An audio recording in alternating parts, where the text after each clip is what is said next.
Cikgu, kenapa markah saya rendah sangat ni? Awak jangan cakap macam tu, Aiman. Cikgu ni lah ikut rubrik. Masa aku pun rendah, aku rasa dia ni bagus dah. Kalau aku yang selalu balik internet pun dapat markah tinggi.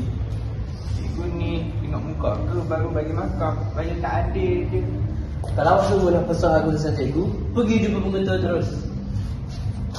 Baiklah, dalam situasi ini terdapat 3 kesalahan kesantunan yang dikena pasti.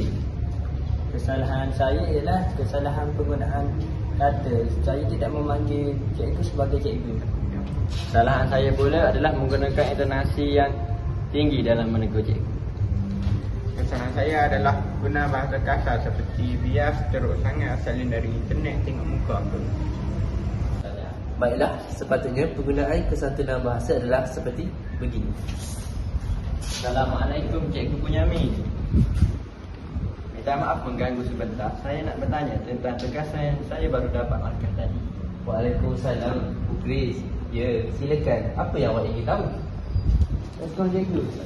Saya perasaan markah saya juga rendah. Jadi apa yang boleh saya bagi dalam tugasan saya? Saya pun ada rasa yang sama, Cikgu. Kalau boleh, kami nak tahu bahagian mana yang kurang supaya boleh baiki untuk tugasan seterusnya. Bagus cara awak bertanya. Sebenarnya ada beberapa kekurangan dalam isi dan rujukan. Cikgu akan beri contoh dan tunjukkan tugasan pelajar yang dekat sebagai panduan. Terima kasih. Baiklah, itu saja daripada kami. Sekian, terima kasih.